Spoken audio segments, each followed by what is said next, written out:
بسم اللہ الرحمن الرحیم۔ تو کہاں تک ہم پہنچ گئے تھے جناب؟ ہاں، تو میں نے کہا تھا کہ اس دوسرے باب میں دو حدیثیں ہیں، ایک قولی ہے اور ایک فعلی ہے۔ تو قولی روایت کا تو تذکرہ آیا تھا، فعلی روایت کا تذکرہ ہے، اور یہ تینوں احادیث جو ہے جامع قسم کے احادیث ہے جو تمام اوقات صلاۃ سے متعلق ہیں۔ اس کے بعد پھر انفرادی ایک ایک نماز پر یہ تفصیل سے بحث کریں گے۔ یہ دوسری روایت پڑھے، وہ بھی قال حدثنا احمد بن منین والحسن بن صباح البزاز واحمد بن محمد بن موسیٰ المعنى واحد قالوا حدثنا اسحاق بن یوسف الازرق عن سفیان عن علقمہ بن مرثد عن سلیمان بن بریدہ عن ابیہ قال اتى النبی صلی اللہ علیہ وسلم رجل، کہ ایک آدمی آیا حضور صلی اللہ علیہ وسلم کے پاس، فسألہ عن مواقیت الصلاۃ، اور نماز کے اوقاتوں کے بارے میں پوچھا کہ کب شروع ہے اور کب ختم ہے۔ تو حضور نے بجائے اس کے کہ زبانی طور پر اس کو سمجھائے، ان کو عملی سمجھانے کا تہیہ کیا کہ عملاً اس کو میں سمجھاؤں۔ اس سے عملی سمجھانے کی اہمیت پیدا ہوئی۔ اب عملی سمجھانے میں ساری چیزیں داخل ہے جو آلات تعلیم میں ہو یا سب چیزوں میں ہو۔ تو حضور نے فرمایا کہ اقم معنا انشاءاللہ، آپ ہمارے ساتھ رہے، مطلب 2 دن کم از کم، اور اگر اللہ نے چاہے تو آپ کو اس چیز کا جو آپ کو مطلوب ہے علم حاصل ہو جائے گا۔ اس سے اس علم کے تقدس کی طرف اشارہ ہے کہ جو چیز آپ حاصل کر رہے ہیں یہ کوئی معمولی بات نہیں ہے، اور اس کے حصول پر اللہ سے خصوص استعانت کرنی چاہیے، اور اللہ سے مدد مانگتے ہوئے امید یہ ہے کہ آپ کو یہ مقصد حاصل ہو جائے گا۔ تو اب پہلا دن شروع ہوا، فامر بلالا، حضرت بلال کو حکم دیا، فاقام حین طلع الفجر، تو جیسے صبح صادق طلوع ہوا تو انہوں نے اقامت کہی۔ ابھی اب کہیں گے کہ صبح صادق طلوع ہوا تو مقتدی کیسے تھے، کہاں تھے، تو آگے بات آئے گی کہ مسجد نبوی میں لوگ بہت پہلے سے پہنچتے تھے، آدھی رات سے لوگوں کی آمد شروع ہو جاتی تھی، اور عین صبح صادق کے وقت پوری جماعت حاضر ہوتی تھی۔ تو جیسے ہی طلوع ہوا تو کیا ہوا جناب؟ حضرت بلال نے اقامت کہی نماز کے لیے، اور نماز کھڑی ہو گئی۔ تو یہ فجر کی نماز پہلے وقت میں ادا کی گئی۔ ثم امرہ فاقام حین زالت الشمس، پھر جیسے ہی زوال ہوا تو ان کو دوسری نماز یعنی ظہر کے لیے اقامت کا حکم دیا گیا۔ فصلی الظہر، اور ظہر کی نماز بھی پڑھائی حضور نے، تو یہ بھی بہت پہلے وقت میں ہوئی۔ ثم امرہ فاقام فصلی العصر والشمس بیضاء مرتفعہ، پھر عصر کے لیے اقامت کا حکم دیا جبکہ سورج چمک رہا تھا اور اونچا تھا۔ اونچا تھا کا مطلب کہاں سے اونچا تھا؟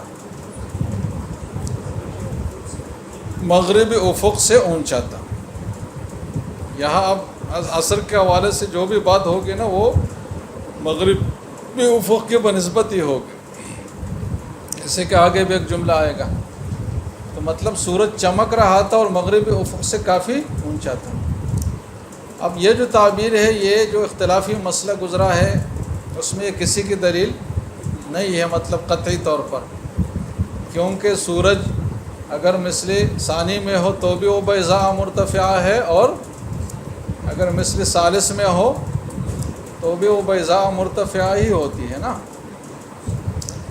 تو اس سے کوئی فیصلہ کن بات نہیں نکلتی مطلب۔ ثم امرہ بالمغرب حین وقع حاجب الشمس، پھر مغرب کا حکم دیا جیسے ہی سورج غروب ہوا، تو مطلب فوری طور پر۔ ثم امرہ بالعشاء فاقام حین غاب الشفق، پھر جیسے شفق غروب ہوا تو عشاء کا حکم دیا۔ اب یہ بھی کوئی قطعی بات اس سے نہیں نکلتی، کیونکہ شفق سے مطلب شفق احمر بھی ہو سکتا ہے اور سرخ سفیدی دونوں بھی ہو سکتی ہے۔ ثم امرہ من الغد، اب یہ دن تو مکمل ہوا، پھر کل حضرت بلال کو حکم دیا، فنور بالفجر، تو بہت روشنی میں اس نے فجر کی نماز کی اقامت کہی اور فجر کی نماز ادا کی گئی، تو گوئے کہ یہ آخری وقت میں ادا کی گئی۔ ثم امرہ بالظہر، اور پھر ظہر کا حکم دیا گیا، فابردا، تو اس نے ٹھنڈا کر لیا ظہر کا وقت، وہ وَأَنْعَمَ أَن يُبْرِدَ اور ٹھنڈا کرنے میں انہوں نے مبالغہ سے کام لیا، یعنی بہت زیادہ تاخیر کر لی۔ اب یہ جملہ بھی قطعی طور پر کسی کی دلیل نہیں ہے، لیکن زیادہ جو یہ جملہ قریب ہے کس کے مذہب کے قریب ہے؟ احناف کے، اس لیے کہ اگر دوسرے حضرات کا مذہب لیا جائے تو عصر مثل ثانی میں پڑھی گئی ہے یا مثل ثانی کے آخر میں پڑھی گئی ہے، تو مثل ثانی کا وقت اتنا نہیں، ظہر کی بات ہے نا، تو مثل اول کے آخر میں پڑھی گئی ہے، تو مثل اول کا آخر اتنا نہیں ہوتا کہ اس میں ابراد ہو، اور چجائے کہ اچھی طرح ابراد ہو۔ اچھی طرح ابراد کم از کم کہاں ہو سکتا ہے؟ مثل ثانی میں ہی ہو سکتا ہے نا۔ اس لیے ہم نے وہاں بات کی تھی حدیث جبرائیل پر کہ آگے کئی احادیث ایسی آئیں گی جس سے بالکل واضح طور پر امام صاحب کا موقف سمجھ آئے گا، تو اس میں یہ حدیث بھی اور بھی اس طرح آ رہی ہے، آپ دیکھیں گے انشاءاللہ۔ ثم امرہ بالعصر، پھر عصر کا حکم دیا، فاقام والشمس آخر وقتها فوق ما كانت، کہ عصر کا حکم دیا گیا اور اس نے اقامت کہی جبکہ سورج آخری لمحات میں تھا، فوق ما كانت، اور کل والے سے زیادہ اونچا تھا۔ اب یہاں اونچا ہونے سے مطلب کیا ہے؟ کہ مغرب کی طرف زیادہ اونچا تھا کل کے بنسبت، یعنی مطلب زیادہ قریب تھا، مغرب افق کے زیادہ قریب ہو گیا تھا، کل ادھر تھا تو آج ادھر ہے، غروب کے انہیں تاخیر سے پڑھائے تو زیادہ قریب ہو گیا تھا، تو یہ فوقیت ادنا ہونے میں ہے، اعلیٰ ہونے میں نہیں ہے۔ فوق ما کانت کے کل سے زیادہ نیچے تھا سورج، یہ ترجمہ ہم کریں گے۔ ثم امرہ فاخر المغرب الی قبیل ان یغیب الشفق، مغرب کو شفق سے پہلے تک مؤخر کیا، یہ بھی محتمل جملہ ہے، دونوں مذاہب کی تعبیر اس میں اختیار کی جا سکتی ہے۔ ثم امرہ بالعشاء فاقام حین ذهب ثلث اللیل، ایک تہائی رات گزری تو پھر عشاء کی نماز پڑھائی گئی، مطلب زیادہ تاخیر کے ساتھ۔ ثم قال، اور پھر دوسرے دن کی نمازیں جب مکمل ہوئی تو پوچھا کہ این السائل عن مواقیت الصلاۃ، کہ نمازوں کے بارے میں پوچھنے والا کہاں ہے؟ تو فقال الرجل انا، اس نے کہا کہ میں ہوں اور حاضر ہوں، ان تمام عرصے میں حاضر رہا۔ تو فقال، حضور نے فرمایا کہ مواقیت الصلاۃ کما بین ہذین، جو مستحب اوقات ہے جس کو معمول بنانا چاہیے تو کون سے اوقات ہے؟ ان دو کے بیچ میں جو ہے۔ اب دیکھو ایک صحابی کو سمجھانے کے لیے 2 دن ایسا ہوا، تو دیکھو اس میں باقی صحابہ کو کتنا حرج ہوا ہوگا کہ کبھی نماز بہت پہلے پڑھائے، کبھی بالکل آخر میں وہ انتظار کر رہے، لیکن کسی نے کوئی احتجاج نہیں کیا، اس لیے کہ ان کو نماز کی اہمیت معلوم تھی کہ اس کا سکھانا کتنا اہم ہے، اور کسی کا اس کے بارے میں پوچھنا کتنا اہم ہے، اور اس پر وقت لگانا جو ہے کتنی اہم چیز ہے۔ آج امام اگر 2 منٹ بھی تاخیر کرے نا تو لوگ سیخ پا ہو جاتے ہیں، اس لیے کہ ان کو نماز کی اہمیت معلوم نہیں ہے کہ جس چیز کے لیے ہم ہے، تو ہم نے اگر 2 منٹ زیادہ انتظار کیا تو وہ بھی تو نماز ہی میں شمار ہو رہا ہے نا، وہ فضول تو نہیں جا رہا۔ تو اماموں کو بھی تاخیر نہیں کرنی چاہیے، لیکن اگر کچھ ہو جائے تو مقتدی کا یہ رویہ بالکل غیر اخلاقی ہے، غیر اسلامی ہے کہ وہ احتجاج کرے اس پہ۔ قال بعث ھذا حدیث حسن غریب صحیح، اس میں 3 الفاظ آگے، اس کی توجیہ آپ کو معلوم ہے۔ وقد رواہ شعبۃ عن علقمہ بن مرثد ایضا، آپ سمجھے جناب یا نہیں؟ باب ما جاء فی التغلیظ بالفجر، اب یہ بہت اہم باب۔ اب یہاں تک 3 حدیثیں آئی جس میں مجموعی طور پر نمازوں کے اوقات کا بیان تھا، اب آگے ایک نماز کے بارے میں الگ الگ تفصیلات ہیں۔ اب یہ انہوں نے حلوہ بنا کر ہمارے سامنے پیش کیا ہے، ایسا نہیں تھا کہ امام ترمذی کے سامنے، ان کے پاس تو ہزاروں لاکھوں احادیث تھی، اس میں سے ڈھونڈنا تھا کہ پہلے کون سی 3 حدیثیں مجموعی طور پر جس میں وہ ذکر کرنی ہے، پھر کیا کیا ذکر کرنی ہے، کتنی محنت ان کو کرنی ہوگی ترتیب قائم کرنے کے لیے۔ تو التغلیظ بالفجر، فجر کی نماز کو اندھیرے میں پڑھنا، اندھیرے سے مطلب صبح صادق کے فوراً بعد پڑھنا جس میں رات کا اندھیرا شامل ہو۔ اب یہاں ایک اصولی بات، 2 اصولی باتیں سمجھنی چاہیے۔ ایک بات تو یہ ہے کہ اس پہ تو تمام ائمہ کا اتفاق ہے کہ ہر نماز کی فضیلت سب سے زیادہ پہلے ہی وقت کا ہے، سب سے زیادہ فضیلت پہلے ہی وقت کا ہے، اس لیے کہ اس کی حقیقت پر آپ نظر ڈالیں نا، کہ جیسے نماز کا وقت داخل ہوا، جیسے کہ ظہر کا وقت داخل ہوا، تو اللہ کی طرف سے حکم ہمیں متوجہ ہوا کہ اقیم الصلاۃ۔ اب اللہ کے حکم پر کوئی جتنی بھی تیزی اور جلدی سے عمل کرے گا اور اس کو احترام دے گا تو اتنا ہی زیادہ اس کے لیے باعث فضیلت ہوگا۔ آپ کو میں حکم دوں تو جو آدمی جتنی تیزی سے اور جلدی سے عمل کرے گا تو وہی مجھے پسند ہوگا نا، نہ یہ کہ جو تاخیر سے عمل کرنے والا۔ تو اس پہ تو کسی کا اختلاف نہیں ہے کہ سب سے بہترین اور افضل وقت جو ہے وہ سب سے پہلا ہی وقت ہے، جیسے وقت داخل ہو تو فوراً نماز پڑھے۔ لیکن اختلاف اس بات میں ہے کہ کیا اس پہلے وقت کی جو فضیلت ہے یہ دوسرے اجزاء میں کسی عذر کی اور کسی خارجی وجہ سے منتقل ہو سکتی ہے یا نہیں ہو سکتی؟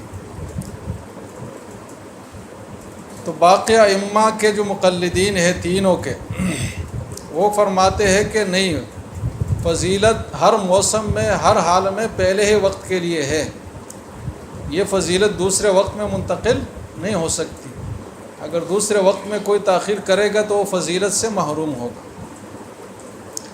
اب میں نے کیا تعبیر اختیار کی کہ باقی تینوں ائمہ کے مقلدین، اس لیے کہ خود تینوں ائمہ سے ایسے اشارات ملتے ہیں، تعبیرات، جیسے کہ آگے ہم جگہ جگہ پڑھیں گے کہ وہ بھی فی الجملہ وقت کی تاخیر کے اور نماز کی تاخیر کے قائل ہے، لیکن ان کے مقلدین نے مطلب ان کے مذہب میں جو مفتابہی بات ٹھہری تو وہ یہی ہے کہ نہیں، فضیلت اول وقت کے لیے ہے، اس میں تاخیر سے وہ فضیلت ختم ہو جائے گی۔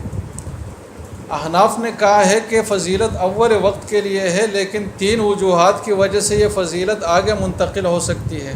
کتنی وجوہات کی وجہ سے؟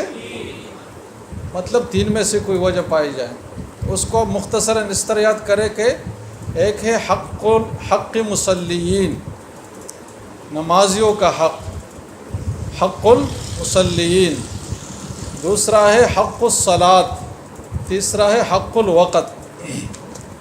کون سے 3 صورتیں ہیں؟ حق مصلیان، حق صلاۃ، حق وقت۔ کبھی مصلیین کی وجہ سے تاخیر یہ باعث فضیلت ہوگی، جیسے کہ فجر کے معاملے میں ہوا ہے۔ فجر کے معاملے میں اگر عام جگہوں میں فجر کی نماز اندھیرے میں پڑھی جائے گی تو کم لوگ اس میں حاضر ہوں گے نا، اور زیادہ لوگ محروم ہو جائیں گے،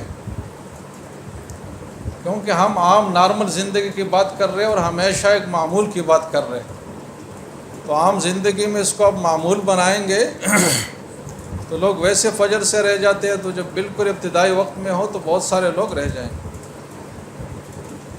تو اصول یہ ہے کہ بندہ کمزور ہے اور اللہ تعالیٰ غنی ذات ہے، تو جہاں بندے اور اللہ کے حق کا تعارض ہو تو وہاں ضعف کی وجہ سے کس کو ترجیح جائے گی؟ بندے کی رعایت رکھی جائے گی۔ تو ہم بندوں کی رعایت کے لیے کہیں گے کہ فجر کی نماز اسفار میں یعنی روشنی میں پڑھنا زیادہ افضل ہے، کیونکہ اس سے ان کو جماعت کا موقع ملے گا اور تکثیر جماعت حاصل ہوگی۔ تو یہ حق مصلیان کی وجہ سے۔ اب اس پہ اشکال ہوگا کہ تغلیظ، تو اس کی اب بات کریں گے کہ تغلیظ کی روایت کا کیا مطلب۔ دوسرا ہے حق و صلاۃ، یہ عصر کے وقت میں یہ فارمولہ اور یہ اصول لاگو ہوا ہے۔ عصر کے وقت میں تو یہ اصول ہے اور اس پر تمام کا اتفاق ہے کہ جب عصر کی نماز پڑھی جائے تو اس کے بعد نفل نماز پڑھنا مکروہ ہے۔ تو احناف کہتے ہیں کہ عصر کی نماز کو ذرا تاخیر سے پڑھا لی جائے تاکہ جو نفل پڑھنے والے ہیں ان کو نفل پڑھنے کا موقع ملے۔ اور خود آگے احادیث سے یہ بات سمجھ آئے گی کہ حضور صلی اللہ علیہ وسلم بھی عصر کی نماز میں تاخیر فرماتے تھے، کچھ نہ کچھ، بالکل فوری وقت پر نہیں پڑھاتے۔ تو سنت عملی نبوی سے بھی اس کی تائید ہوتی ہے۔ تو عصر میں حق الصلاۃ کی وجہ سے یہ فضیلت دوسرے وقت میں منتقل ہوگی اور دوسرا وقت فضیلت والا ہوگا۔ تیسرا ہے حق الوقت، کہ وقت میں پہلے وقت میں کوئی خرابی ہو، جیسے کہ آگے حدیث ہم پڑھیں گے کہ گرمیوں میں ظہر کے حوالے سے حضور نے فرمایا کہ ابردوا بالظہر فإن شدۃ الحر من فیح جہنم، کہ ظہر کی نماز کو ذرا تاخیر سے ٹٹ نہ کر کے پڑھ لیا کرو، اس لیے کہ جو پہلا وقت ہے ظہر کا زوال کے فوراً بعد، یہ شدت حر اور فیح جہنم کا وقت ہے، تو یہاں وقت کے اندر گوئے کہ خرابی پائی جاتی ہے۔ اس وقت کی خرابی کی وجہ سے احناف کہتے ہیں کہ تاخیر سے پڑھنا یہ مستحب ہے۔ تو ان تین وجوہات کی وجہ سے احناف دوسرے اجزاء میں فضیلت کے منتقلی کے قائل ہے۔ کون سے تین وجوہات؟ حق المصلیین، حق الصلاۃ اور حق الوقت۔ اب آ جائے اس روایت پر۔ باب ما جاء فی التغلیظ بالفجر، حدثنا قتیبۃ بن مالک بن انس وحدثنا ثانی قال حدثنا مالک حدثنا مالک بن حمد سعید عن عمرة عن عائشة قالت ان کان رسول اللہ، یہ ان کان یہ ان مخفف من المثقل ہے، اصل میں تھا انہ کانا، پھر جب اس کو مخفف کر لیا گیا اور اسم اس کا محذوف ہوا۔ یہ عربی میں رائج تعبیر ہے، یہ تاکید کے وقت میں استعمال ہوتا ہے کہ یقیناً ایسا ہوتا تھا کہ رسول اللہ صلی اللہ علیہ وسلم لیصلی الصبح، فجر کی نماز پڑھتے تھے، فینصرف النساء، اور خواتین پھر مڑ جاتی تھی، واپس لوٹ جاتی تھی گھروں کے لیے۔ قال الانصاری فتمر النساء، انہوں نے ینصرف کی جگہ تمر کا لفظ کہا ہے، ایک جیسے الفاظ ہے، کوئی فرق نہیں ہے۔ متلففات بمروتہن، اور اپنے چادروں میں ڈکی چھپی ہوتی تھی۔ ما یعرفن من الغلس، اور اندھیرے کی وجہ سے نہیں پہچانی جاتی تھی۔ تو اشکال ہوگا کہ جب نہیں پہچانی جاتی تھی تو پھر یہ بات کیسے کر لی کہ خواتین ڈکی چھپی جاتی تھی؟ تو نہیں پہچانی جاتی تھی کا مطلب یہ ہے کہ شخصی طور پر نہیں پہچانی جاتی تھی کہ یہ زینب ہے، فاطمہ ہے، یہ کون ہے، یہ کون ہے، اتنا ادراک کا نہیں ہوتا تھا، صرف حیولہ سے پتہ چلتا تھا کہ مرد ہے، عورت ہے۔ تو اس میں اندھیرے میں نماز پڑھنے کی تصریح ہے، اور بالکل ابتدائی اندھیرے میں، کیونکہ نماز ختم ہونے کی یہ بات ہو رہی ہے۔ تو جب نماز ختم ہو جانے کے بعد خواتین اندھیرے کی وجہ سے نہیں پہچانی جاتی تھی، تو اس کا مطلب کیا ہوا کہ جب نماز پڑھی جا رہی تھی اس وقت گپ اندھیرا تھا بالکل۔ وقال قتیبہ کی روایت میں متلففاتن کی جگہ متلفعاتن ہے، دونوں کا ایک ہی مطلب ہے، لپٹی ہوئی ہونا، خاتون کا اپنے چادر میں لپٹا ہوا ہونا۔ وفی الباب ابن عمر وانس وقیل ابن مخرمہ قال بعث حدیث عائشہ حدیث حسن صحیح وهو الذي اختاره غیر واحد من اهل العلم من اصحاب النبي صلی اللہ علیہ وسلم وابوبکر وعمر وبعض من التابعین وبيقول الشافعی واسحاق يستحبون التغلیظ بالفجر۔ دونوں حضرات نے تو اپنا فارمولہ جاری کر دیا کہ پہلے ہی وقت میں۔ احناف نے کہا کہ نہیں، فجر میں اسفار افضل ہے۔ اب احناف کی دلیل اسفار کی آگے روایت ہے جو کل ہم پڑھیں گے، لیکن اس روایت کی کیا توجیہ ہے؟ تو یہ سمجھنے کی بات ہے کہ مدینہ میں کچھ 10 مسجدیں تھیں۔ کتنی مسجدیں تھیں؟ مسجد نبوی کے علاوہ 9 مسجدیں تھیں۔ صرف مسجد نبوی میں تغلیظ میں اور اندھیرے میں ہی نماز پڑھائی جاتی تھی، باقی 9 مساجد میں یہ کیفیت نہیں تھی۔ اور اس کی واضح دلیل بخاری کی وہ روایت ہے تحویل قبلہ والی، کہ ایک صحابی نے مسجد نبوی میں فجر کی نماز پڑھی اور پھر وہ قباء چلا گیا جو 4-5 کلومیٹر دور ہے، اور جب وہاں پہنچا تو وہاں لوگ فجر کی نماز پڑھ رہے تھے، اور نماز کی حالت میں ان کو خبر دے دی کہ تحویل قبلہ ہو چکا ہے۔ تو اس سے پتہ چلا کہ باقی مساجد میں تغلیظ والی بات نہیں تھی۔ اور اس کے پیچھے بھی ایک نقطہ تھا، وہ یہ تھا کہ مسجد نبوی میں لوگ صرف نماز کے لیے نہیں بلکہ تعلیم کی غرض سے، حضور صلی اللہ علیہ وسلم کی زیارت کی غرض سے، اور بھی کئی چیزیں اس میں شامل تھیں۔ تو لوگ آدھی رات سے ہی آنا شروع کرتے تھے، سمجھ رہے جناب؟ تو وہاں تغلیظ میں ہی پڑھنا یہ تکثیر جماعت کا باعث تھا، اور یہ لوگوں کے لیے سہولت کا باعث تھا، جیسے کہ آج کل رمضانوں میں ہوتا ہے۔ رمضان میں ہم بھی تغلیظ میں پڑھنے کے فضیلت کے قائل ہیں، اس لیے کہ سب لوگ وہاں حاضر ہے۔ وہاں اگر آپ اسفار پہ عمل کریں گے تو کیا ہوگا؟ تقلیدی جماعت کا باعث بنے گا۔ یہ جیسے کہ حرمین میں آج بھی ہم قائل ہیں تغلیظ کے، اس لیے کہ حرمین میں دن رات کا فرق ختم ہے، اور لوگ آدھی رات سے ہی فجر کے لیے آئے ہوئے ہوتے ہیں، اور وہاں کوئی یہ ٹینشن نہیں ہوتی کہ کسی کو نیند کی وجہ سے تاخیر ہو جائے گی۔ لہٰذا حرمین میں رمضان میں احناف بھی تغلیظ کے قائل ہیں، اس لیے کہ وہاں حق مصلیان والی علت نہیں پائی جاتی۔ لیکن جہاں دوسری صورتیں ہوگی تو پھر وہاں اسفار والی روایات پر یہ عمل کریں گے۔ اور مسجد نبوی کی کیفیت جیسے کہ زمانے نبوی میں تھی، آج تک یہی ہے کہ تغلیظ میں نماز، اس لیے کہ وہاں تغلیظ میں ہی پڑھنے میں ہی زیادہ سہولت ہے۔ آپ سمجھے بات یا نہیں؟ تو اس کے پیچھے ایک خاص وجہ تھی، نہیں یہ کہ تغلیظ میں پڑھنا بذات خود افضل ہے. بس